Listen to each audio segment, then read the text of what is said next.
అర్జునుడు తీర్థయాత్ర చేస్తూ ప్రభాస తీర్థానికి చేరుకున్నాడు. ఈ విషయం తెలుసుకున్న కృష్ణుడు అక్కడికి వెళ్ళి అర్జునుని కలిసి ఎలా ఉన్నావు అని అడిగాడు.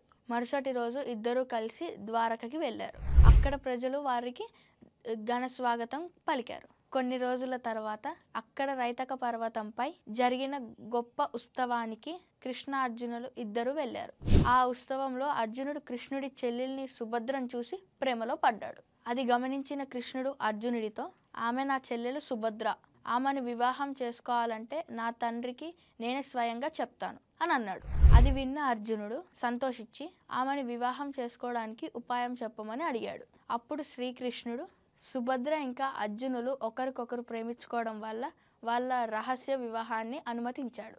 అర్జునుడు శ్రీకృష్ణుడి సహాయంతో సుభద్రని రథం మీదకి ఎక్కించుకొని తీసుకెళ్లాడు. ఈ విషయం తెలుసుకున్న యాదవులు మొదట కోపపడ్డా తర్వాత కృష్ణుడి వారిని గౌరవించి కీర్తి తీసుకొచ్చాడు అని చెప్పడంతో వారు శాంతించారు. అర్జునుడు ద్వారకకు తిరిగి వచ్చి సుభద్రను వివాహం చేసుకొని 1 సంవత్సరం అక్కడే గడిపి తర్వాత పుష్కర తీర్థంలో మిగతా కాలాన్ని గడిపాడు. అలా 12 ఏళ్ళు పూర్తి కాగానే సుభద్రను తీసుకొని కాండవ ప్రస్థానికి తిరిగి వచ్చాడు. ధర్మరాజుకి భీముడికి నమస్కరించి నకుల సహదేవుల్ని హత్తుకొని ద్రౌపదికి నచ్చ చెప్పి హోదార్చాడు. కొంతకాలానికి సుభద్రకి అభిమన్యుడు జన్మించాడు. కృష్ణుడు అభిమన్యుడికి జత కర్మాది క్రియలన్నీ చేయించాడు.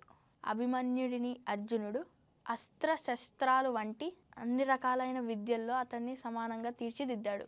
కొంతకాలానికి ద్రౌపదికి కూడా 5 పిల్లలు పుట్టారు. ధర్మరాజు ద్వారా ప్రతివింధ్యుడు, భీముడి ద్వారా సుతసోముడు, అర్జునుడి ద్వారా సుతకర్మ, నకులుడి ద్వారా శతానికుడు, సహదేవుడి ద్వారా సుతసేనుని కన్నది. చూసారు కదా, దీని నుంచి కూడా కొన్ని క్వశ్చన్స్ అడుగుతా, ఓకేనా?